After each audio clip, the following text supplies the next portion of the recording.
Les doy la bienvenida una vez más a este podcast donde conocemos los asesinos más crueles. El día de hoy les traigo la historia de John Wayne Gacy, conocido como Pogo el Payaso. Right. Yeah. I've always felt that my attorneys were handling it, and they said to keep a low profile and stay away from it. And in light of all that has been used against me in the media, they created this fantasy monster image, and it's been going on for the last 12 years. And I've ever had no comment, and I had no need to talk to the media for the simple reason that they were looking for sensationalism, and they were looking. La voz que escuchan es la de nuestro protagonista John Wayne Gacy Jr., una persona completamente cruel y despiadada que nace el 17 de marzo de 1942 en Illinois, Chicago. Su padre, John Gacy, era extremadamente violento con él, con sus hermanas y con su mamá. John siempre le tuvo miedo a su padre porque él no sabía cuándo su padre lo golpearía. Su padre era abusivo, alcohólico y siempre golpeaba a John con un cinturón. En algunas biografías de Gacy se llegó a especular que a los 9 años había sido violado por un miembro de su familia, pero él lo negó en todo momento. La infancia de John no fue fácil. Padre abusivo, una madre sumisa, pero a pesar de todo esto, John se destacaba por ser muy inteligente en el colegio. Procuraba siempre sacar las mejores notas, procuraba participar en todas las actividades escolares que podía, pero era constantemente opacado y atacado por su propio padre, quien le decía que era un marica, que era un afeminado, que era estúpido, y nunca valoró el esfuerzo que hacía John para ser un buen estudiante y para sobresalir. A los 11 años, John tiene un accidente, y es que cuando está jugando en el parque, recibe un muy fuerte golpe con un columpio, lo cual le ocasiona fuertes dolores de cabeza e incluso comienza a sufrir de convulsiones. Sin embargo, su padre cree que John está haciendo todo esto simplemente para llamar la atención. A los 16 años sufre un ataque muy fuerte de convulsiones y es llevado al hospital. Allí se le detecta un coágulo en el cerebro, por lo cual lo tienen que operar de emergencia. Aún su padre, con todas estas evidencias, decía que simplemente eso era mentira y que John solo quería llamar la atención y hacer gastar dinero en procedimientos innecesarios. Debido a este problema de salud de John, él no puede terminar su secundaria, pero esto no lo frena, pues John era muy inteligente también y él no dejaba que nada malo lo detuviera. Cuando ya cumple la mayoría de edad y viendo que la relación con su padre no prospera, decide irse a buscar una mejor vida y se va para Las Vegas. Allí consigue trabajo en un depósito de cadáveres. John dice que esta fue la mejor experiencia de su vida porque era un joven que le fue muy bien en ese trabajo. John sobresalió por su completo comportamiento perfecto en el trabajo. Era cumplido en sus horarios, no tomaba, no fumaba, no consumía drogas, no trasnochaba. Era adicto al orden. Él siempre dejaba muy bien ordenado el depósito. Procuraba que los cadáveres estuvieran bien. Su aseo personal era perfecto. Y esto llamó mucho la atención de sus jefes, los cuales le pagaban muy bien y lo veían como un empleado ejemplar. Pero muy oscuramente John tenía una obsesión por los cadáveres e incluso se llegó a decir que cometió actos de necrofilia con los cuerpos, cosa que el mismo John negó rotundamente en la entrevista que le dio a Michael Eisner, uno de los mejores investigadores del FBI, al cual fue el único que le dio una entrevista cuando estaba esperando su pena de muerte.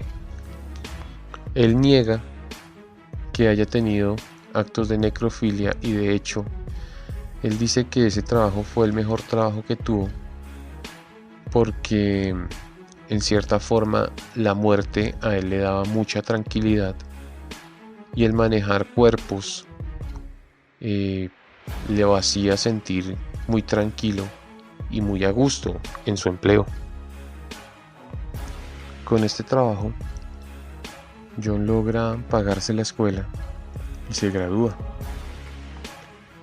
Él quería triunfar a como diera lugar y se enlista en el ejército. Sin embargo, no dura mucho en el ejército debido a su condición física y es dado de baja.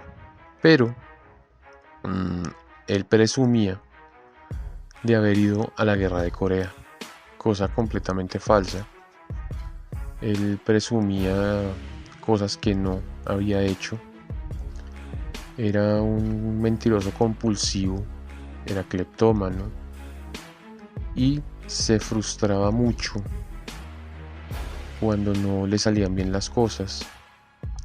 Y también se decía que era intolerante a la frustración. Cuando discutía con alguien, él siempre quería tener la razón, tanto que no dejaba casi opinar a los demás y siempre contradecía todo lo que los demás decían. Todo esto lo llevó a volverse controlador y compulsivo, además de volverse egocéntrico. Él siempre quería tener el control sobre las demás personas, a tal punto de quererse convertir en un ser totalmente controlador y compulsivo. A muchos les sorprendía cómo este hombre era tan bueno haciendo negocios e incluso ascendía muy rápido en los trabajos que obtenía. Y en un momento llegó a ser prácticamente el gerente de una empresa de zapatos deportivos en la cual llegó a trabajar. Incluso en su carrera corporativa llegó a ser dueño de una franquicia de KFC en Iowa, lo cual le estaba yendo muy bien. A los 23 años contrae matrimonio con una joven llamada Madeline Myers, a la cual conoció y pues se enamoró de ella y parecía que todo iba muy bien en su vida, ya que era muy exitoso en sus trabajos y además también en el amor. Su matrimonio solo dura 4 años, ya que en 1968 John es acusado de abuso a menores y es condenado a 10 años de prisión, porque al parecer Gacy estaba teniendo comportamientos extraños más que todo con adolescentes a los cuales les daba trabajo en su local de comida rápida.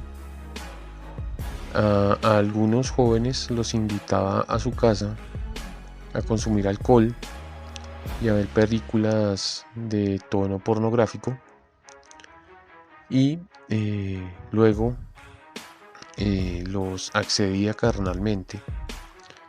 En otras ocasiones lo hacía ya directamente ofreciéndoles dinero, y en otras ocasiones sencillamente los ataba, los golpeaba y los abusaba.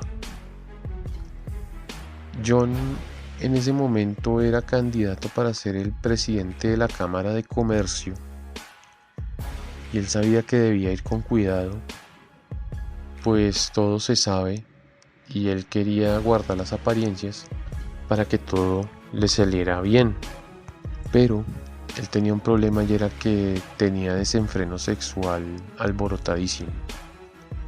Él en todo momento pensaba en sexo y no se podía contener, y sabía que todo se podía ir al diablo si cometía un error o si lo que estaba haciendo llegaba a ser conocido por la prensa o por alguien más.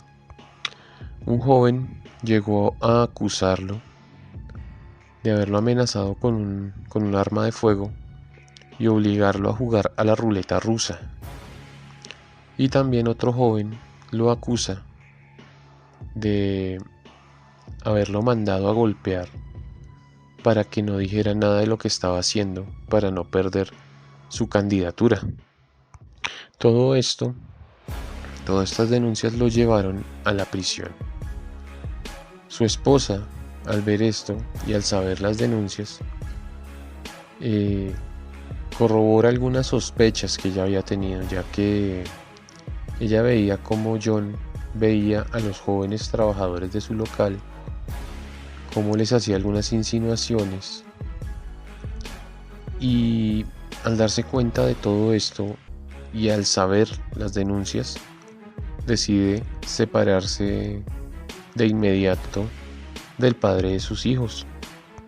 Pero John no era estúpido y supo sobresalir en la prisión. Logra hacerse del puesto de chef de la prisión, un puesto que es muy apetecido, ya que solo se le da a los presos más sobresalientes. Y no solo eso, también tenía algunos beneficios ser el chef de la prisión, con lo cual John logró, con su simpatía, con su buena onda y su carisma, hacerse de este puesto, el cual mantuvo durante todo el tiempo que estuvo en la cárcel. Y también tuvo unas entrevistas de canales locales que estaban haciendo como informes de reinserción laboral en la prisión y todo esto. Y esto a John le fascinaba, porque a él le gustaba mucho llamar la atención. Le gustaba que los medios, que las personas, que todo el mundo centrara su mirada en él. Y así estuviera en prisión, él trataba siempre de sobresalir y demostrar su carisma y su empatía para con las demás personas. Casey solo pasa 18 meses en prisión debido a que siempre era como el preso ejemplar.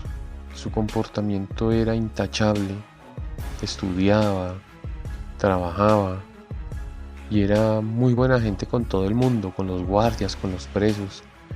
Esto hizo que se reevaluara su pena y se le dio la posibilidad de libertad condicional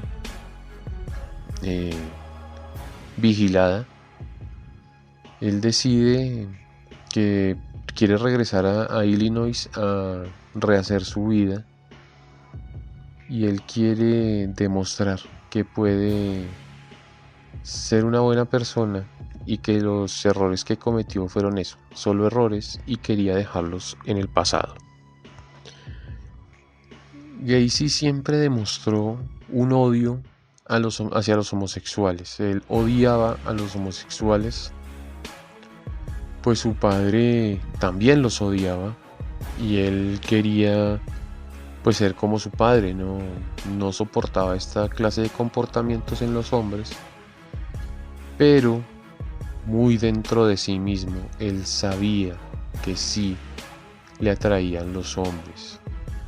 Él era una persona que negaba su propia homosexualidad, pues él consideraba que esto era malo y que era un mal ejemplo para la sociedad.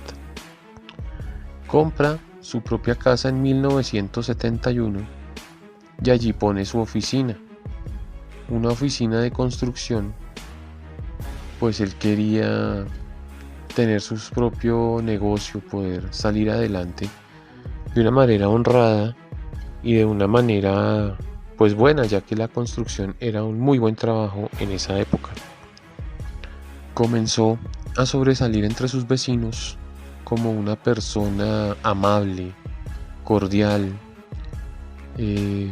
muy trabajadora, muy servicial con todos, y se volvió miembro del Partido Demócrata como vocero de este partido en la ciudad de Illinois.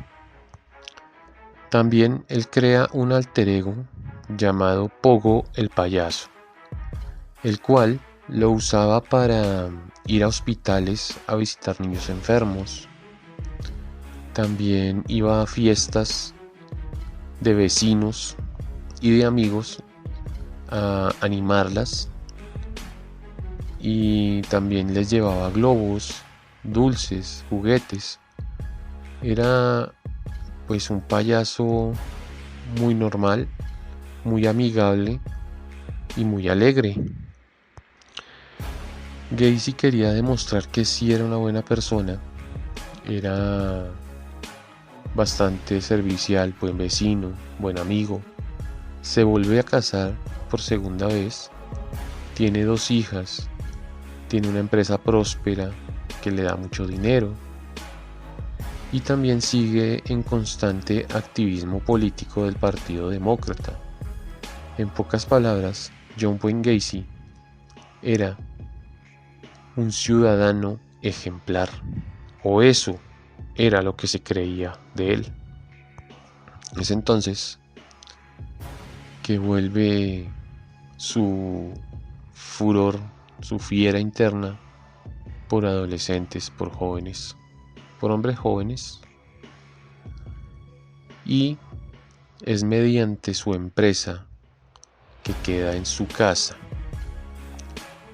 que comienzan a asistir hombres jóvenes en busca de trabajo y oportunidades laborales. Y esta vez John Wayne Gacy sabe que no puede dejar testigos, pues no quiere volver a ser atrapado y no quiere volver a pasar por una prisión. Es entonces que en 1972 comienza el ataque de este animal. Empezó a invitar a hombres jóvenes a su casa con el pretexto de ofrecerles oportunidades laborales o dinero, pero una vez allí los drogaba con cloroformo. Cuando los jóvenes caían desmayados, los desnudaba y los ataba de manos y pies con cintas, cadenas, cuerdas, los inmovilizaba y comenzaba a torturarlos. Por lo general utilizaba cigarrillos, ya que le encantaba producir dolor en las personas. Luego de esto, los abusaba sexualmente de maneras terribles, realmente aterradoras, vejámenes sexuales a los cuales sometía a estos jóvenes. Los ahogaba en agua, pero los revivía para seguirlos torturando y seguirlos abusando. Para impedir que gritaran, les metía su propia ropa interior hasta la garganta, casi hasta la mitad del esófago, que de hecho muchos de los jóvenes que murieron a manos de Gacy murieron ahogados con su propia ropa interior en sus gargantas. También muchos otros jóvenes murieron asfixiados por sus propias manos. A otros los ahorcaba a manera de diversión y a otros sencillamente los ejecutaba con un disparo en la cabeza. Gacy se deshacía de estos jóvenes tirándolos en un río que tenía cerca a su casa. Pero en una ocasión, tratando de abusar de un joven, cae al piso y se lastima seriamente la espalda, lo que le ocasiona un dolor constante y crónico, y esto le impide seguir cargando los cadáveres para lanzarlos en el río, lo cual le genera un problema. Al no tener cómo deshacerse de los cadáveres, piensa en subirlos a su auto y lanzarlos al río, pero sabe que esto es muy arriesgado, y es entonces que decide hacer lo más fácil. Decide que va a enterrar los cuerpos debajo de su propia casa. Hacia el sótano, él tenía una trampilla o una especie de puerta hacia el piso,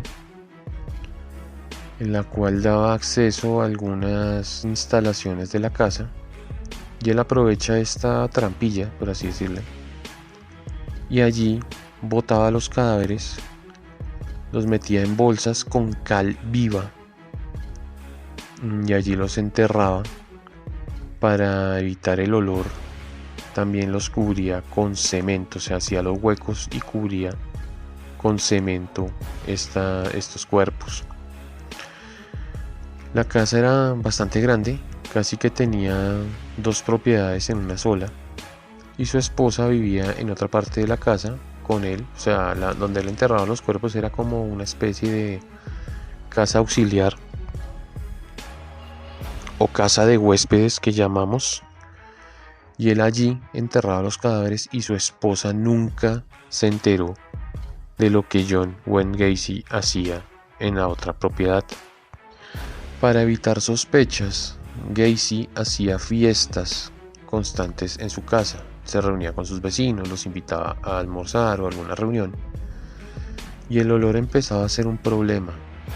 Pero Gacy decía que algunas tuberías de su casa estaban tapadas o dañadas, o a otros vecinos les decía que había encontrado unas filtraciones de agua negra que venían de la calle, y ya estaba arreglando esto, y se excusaba constantemente con sus vecinos por este olor tan fuerte que estaban empezando a emanar los cadáveres que él tenía escondidos. Pero nunca llegaron a sospechar los vecinos que John Wayne Gacy tuviera cuerpos escondidos en su casa, pues también era un hombre próspero de negocios, era un empresario exitoso, era un muy buen vecino, una persona entregada a la comunidad, una persona que ayudaba a los niños enfermos, un hombre de familia. Era un ciudadano ejemplar para todos sus vecinos, pero no sabían la clase de monstruo que era John Wayne Gacy. Pero todo termina en diciembre de 1978. La policía recibe la denuncia de la desaparición de Robert Joyce, de 15 años, el cual había estado en la casa de John Wayne Gacy, pues quería conseguir algún trabajo para ayudar a su madre con algún dinero. Esto siempre hacía John, él siempre hacía esto, el joven, pues el que le ayudaba mucho a su mamá. Y precisamente el día en el que él había ido a la casa de Gacy, le había dejado una nota a su mamá con el nombre de John Gacy, el teléfono y la dirección, y dijo que estaría allí buscando trabajo. La mamá, angustiada porque su hijo no aparecía, va a la policía y el teniente le recibe la denuncia. Y ellos hacen la investigación y descubren que el joven efectivamente había dejado unos papeles con el nombre de John Gacy, su dirección, su teléfono. Y el teniente de inmediato se comunica con él y le dice que se ha visto al joven. Gacy lo niega diciendo que él no lo ha visto. Y el teniente se queda como con esa cosita, esa incertidumbre, y le dice que si se puede presentar en la jefatura para ampliar la declaración. Gacy dice que en el momento no puede hacerlo, pero que al día siguiente temprano lo hará. El teniente le acepta y le dice que debe presentarse, y cuelgan la llamada, pero el teniente no confía mucho en las palabras de Gacy y decide investigarlo un poco y descubre que tiempo atrás había sido detenido por abuso de menores de edad, lo cual lo deja en alerta. Y aunque confía en que Gacy se presentará voluntariamente a la jefatura, decide mandar a la dirección policías para que vigilen si hay algún movimiento extraño de John Wayne Gacy. Efectivamente, Gacy se presenta al día siguiente en la jefatura, habla con el teniente y le dice que el joven no se presentó a la entrevista, pero el teniente sabía que no estaba diciendo la verdad. Lo confronta y Gacy se queda callado. Es entonces que el teniente decide ordenar un registro a su casa y lo que encuentran es completamente aterrador. La policía fuerza la puerta e ingresa a la casa y el olor a putrefacción es terrible, es demasiado fuerte, incluso algunos policías no soportan el olor y otros sienten como ese olor les quema los ojos. Y era evidente que algo no estaba bien en esa casa, y no precisamente eran las tuberías de aguas negras. Al hacer una investigación más a fondo descubren en una de las habitaciones fuerte contenido pornográfico homosexual. Además, encuentran cadenas, encuentran esposas, encuentran cuerdas, encuentran látigos, cinturones e incluso encuentran cuchillos con sangre. Algunos policías ya veteranos en estos casos de homicidios se dan cuenta que Gacy podría ser un asesino, un torturador o algo más. Estaban preparados para algo más, pero no para lo que encontraron, lo cual los dejó a todos completamente atónitos. Vecinos, policías y todos los que conocían a John Wayne Gacy. Guiados por el olor, los policías llegan al sótano y allí descubren la trampilla. La abren y el olor se hace más evidente. Bajan y encuentran cemento, al parecer fresco. Deciden que es hora de investigar qué hay debajo y al abrir empiezan a encontrar cadáver tras cadáver tras cadáver en un horrible y aterrador acto en el que mostraban la cruda realidad de lo que John Wayne Gacy estaba haciendo. Es entonces que la policía con la comunidad deciden explorar más a fondo y entre todos comienzan a desmontar el piso de la casa de John Wayne Gacy en búsqueda de cadáveres cada vez más y más sobresalientes. De inmediato, los medios convierten esto en un circo y comienzan a hacerse a las afueras de la casa de Gacy para conseguir la mejor toma, ya que los cadáveres seguían y seguían saliendo. Ya se habían contado más de 17 cadáveres y aún seguían saliendo más. Los vecinos no podían creerlo, que un hombre ejemplar como John Wayne Gacy, empresario, padre de familia, líder comunitario, líder político, sea uno de los peores asesinos en serie que hasta el momento habían conocido.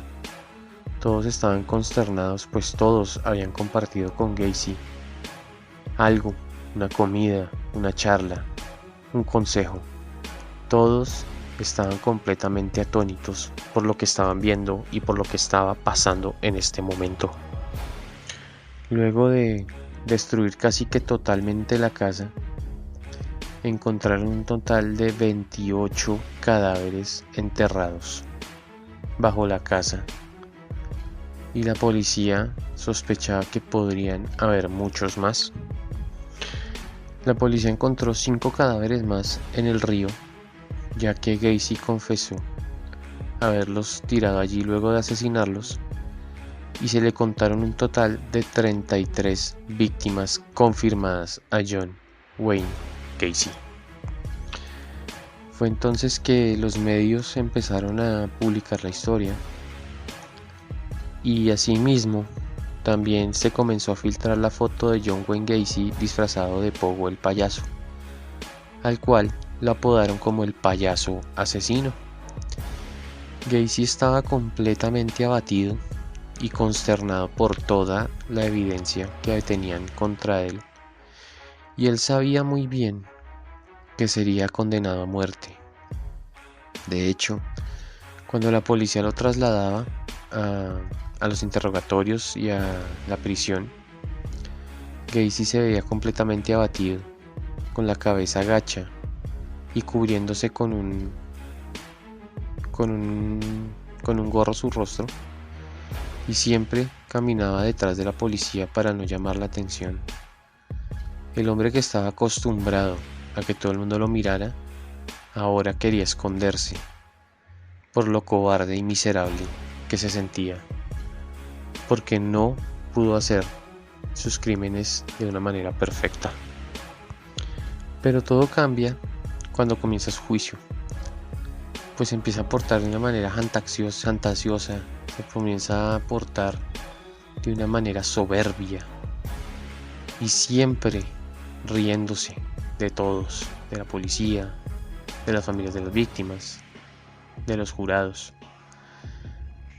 Y dijo que él aborrecía, detestaba a los homosexuales, pero como era un hombre muy ocupado, no tenía tiempo para entablar relaciones sentimentales con mujeres, pues esto le tendría que llevar mucho tiempo, pues tendría que enamorarlas, conquistarlas y así poderlas llevar a la cama. Mientras que a un homosexual simplemente él le ofrecía dinero y ya, estaba listo para tener sexo, por lo cual a él esto le parecía más sencillo que haber cometido actos contra mujeres. Era mucho más fácil matar a hombres homosexuales, y más cuando se les ofrecía dinero. Pero algo que sobresalía era que sus víctimas iban de entre 14 y 21 años y no eran homosexuales.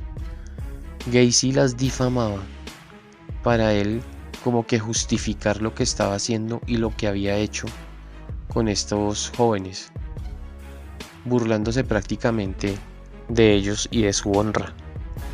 Esto era evidente que era simplemente un depredador sexual, no era nada más que eso,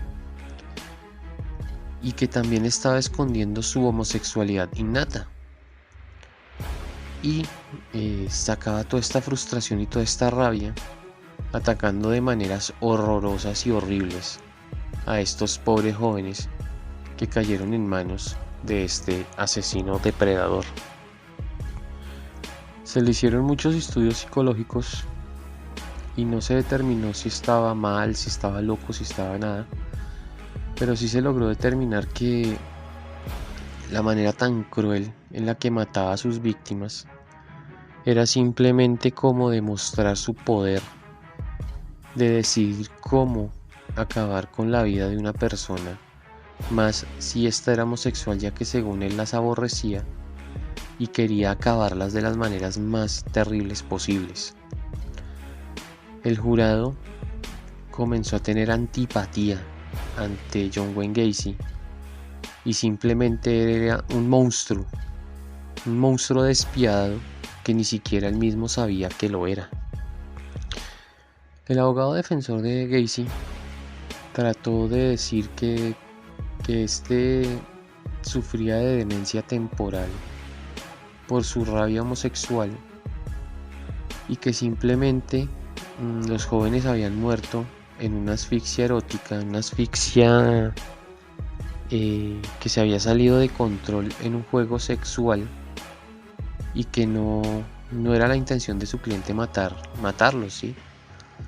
Pero las autopsias demostrarían que los jóvenes no solo no habían sido prácticas sexuales consensuadas, sino que los había puesto en total estado de indefensión, drogándolos con cloroformo para luego abusarlos y asesinarlos. No sufría de demencia temporal ni ninguna otra enfermedad que pudiera declararlo inimputable. Simplemente los asesinaba por el placer de quererlos asesinar.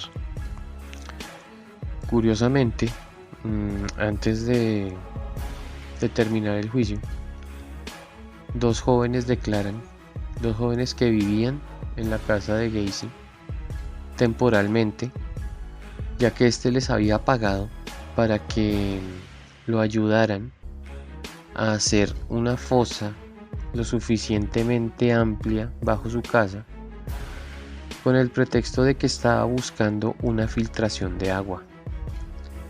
Los jóvenes no supieron lo cerca que estuvieron de morir, ya que Gacy confesó que cuando terminaran el trabajo los iba a asesinar, cosa que no se pudo dar, ya que Gacy cayó en manos de las autoridades. Se determinó que John Wayne Gacy era un asesino sádico, sin sentimientos, calculador, frío y sin emociones, lo cual lo convertía en un monstruo por completo, un asesino despiadado que no merecía estar en libertad alguna. El 13 de mayo de 1980 es condenado a 27 cadenas perpetuas y a 12 penas de muerte. Es decir, sería ejecutado muy pronto. No había logrado escapar de la pena de muerte. Gacy, mientras estuvo en prisión esperando su condena, se volvió famoso. Se volvió famoso en el sentido que comenzó a recibir cartas de supuestos fans. Su foto se conoció en todo el mundo. Asimismo, su alter ego Pogo el payaso, la foto estaba publicada en todos los diarios del mundo, catalogado como el asesino más cruel hasta el momento de Estados Unidos. Irónicamente, Gacy recibía cartas de admiradores, de admiradoras también, personas que querían hablar con él, que querían reunirse con él, conversar con él, mujeres que querían tener relaciones sexuales con él, mujeres que querían casarse con él, e irónicamente, Gacy sí se casó con una mujer, con una fan. También Gacy comenzó a pintar, comenzó a hacer retratos, sobre todo de payasos. De alguna manera Gacy se volvió un artista pop muy importante en el underground. Sus obras incluso se vendían por miles de dólares. Esto fue algo irónico, pero Gacy logró también aún ser famoso en la cárcel. Un famoso artista. Pintaba cuadros inverosímiles, cuadros aterradores, pero tenía mucha fama y muchos de sus cuadros eran comprados. Los guardias de la prisión los vendían para autosustentar la prisión y también asimismo le daban algo de dinero a Gacy por sus obras. No lo que ellos cobraban, pero algo de dinero. Gacy semanalmente recibía cientos y cientos de cartas. Y algo muy curioso empezó a pasar. Escritores, guionistas, directores de cine, artistas de rock, de metal, más que todo de death metal, se entrevistaban con John Wayne Gacy. Pues todos querían conocerlo. Irónicamente, en vez de sentir repudio por esta persona por haber matado tantas personas, lo que recibió fue fama, culto. Todo el mundo se quería entrevistar con él, tomarse una foto, comprar una obra. Las mujeres querían darle un beso, un abrazo. Incluso hubo gente que hasta le pedía corte de cabello, le pedía cabellos para tenerlos guardados. Este tipo se convirtió en un verdadero fan, en un verdadero artista, un verdadero ídolo para mucha gente, irónicamente. Con la única persona que se entrevistó fue con Michael Ressler, uno de los detectives más importantes del FBI, el cual cuando eran niños eran vecinos y nunca lo supieron. Pero fue al único personaje al que le dio una entrevista y Ressler lo definió como un verdadero asesino, un monstruo que cautivaba con sus palabras, con su forma de ser, pero que en su mirada se expresaba el más profundo odio por las personas. Lo único que realmente molestó a John Wayne Gacy cuando estuvo en prisión fue que su abogado no pudiera evitar la pena de muerte. Gacy en ningún momento se arrepintió de nada de lo que hizo y lo justificaba de alguna manera, y su abogado nunca pudo detener su ejecución.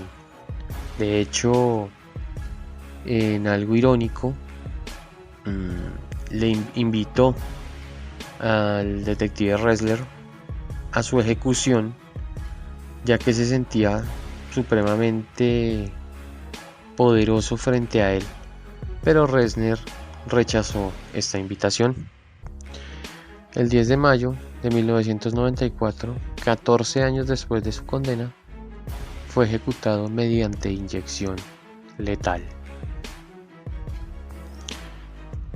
Y cuando estaba siendo ejecutado, sus últimas palabras fueron dirigiéndose a todas las personas allí presentes, familiares de víctimas y otras personas más a las que Gacy les había hecho daño. Los mira a todos y les dicen: bésenme el trasero. Y fue ejecutado. Hasta el último segundo de su vida, pedante, arrogante y miserable. Su cerebro fue donado a la ciencia para investigar por qué una persona podía llegar a ser tan cruel, tan asesina. Pero irónicamente su cerebro era común y corriente. No tenía nada fuera de lo común, no tenía nada extraordinario, ni nada que demostrara por qué una puede ser asesina. Una eminente científica dijo que el comportamiento de una persona no está en su cerebro, sino en su conciencia. Así que prácticamente no es nada extraordinario el cerebro de un asesino. Aún se conserva en una universidad de Estados Unidos, pues para estudiarlo más como cerebro que como asesino en serie. Ya como para ir terminando este podcast, también les cuento que uno de los cantantes de música hardcore más importante, el señor Jonathan Davis, es uno de los coleccionistas más grandes de artículos de asesinos en serie. Este tiene en su poder 2 de los disfraces de Pogo el payaso originales de John Wayne Gacy y 2 de sus autorretratos pintados por él mismo. Los consiguió mediante una subasta. Y también John Wayne Gacy, en su estancia en prisión, fue amigo de uno de los artistas más desgraciados de la música, como se llama, es el señor Gigi Allen, el cual era un maldito desgraciado igual que Gacy. No era asesino, porque pues hay que decirlo, pero Gigi Allen era uno de los artistas más asquerosos que existía. De hecho, también tiene algunas cartas que se intercambiaban, ya que este consiguió ser amigo personal de John Wayne Gacy mientras este estuvo en prisión. De hecho, Gacy, cuando le preguntaron sobre Gigi Allen, ya que este se suicidó antes de que muriera John Wayne Gacy, le preguntaron qué tal había sido su amistad con Gigi Allen, y este le dijo que le había parecido interesante este personaje, ya que ambos tenían pensamientos similares, detestaban a las personas, las odiaban, y irónicamente, en tono de burla, dijo que al menos John Wayne Gacy dijo que yo, o sea, refiriéndose al mismo, John Wayne Gacy, que yo olía mejor que él, ya que Gigi Allen olía a pura y física mierda. Hasta acá llega la historia de uno de los asesinos más detestables de nuestra lista.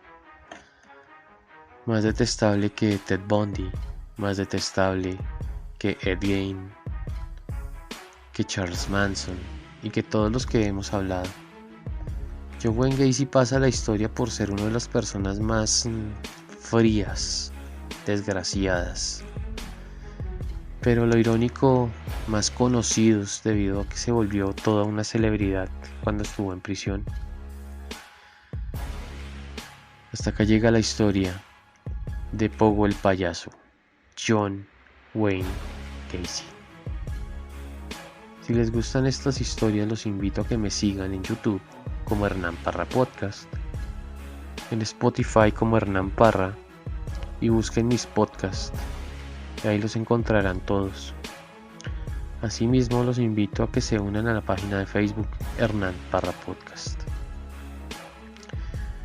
Hasta acá llega el podcast del día de hoy, y los invito al próximo capítulo, que ya será el último capítulo de este podcast. Asimismo, les quiero pedir disculpas si a lo largo de este podcast escucharon algunos ruidos, ya que por desgracia se han filtrado unos ruidos externos ajenos a mí que no pude controlar. Les doy las gracias por escuchar este podcast y los invito muy cordialmente al próximo, donde seguiremos conociendo más asesinos crueles. Hasta una próxima ocasión.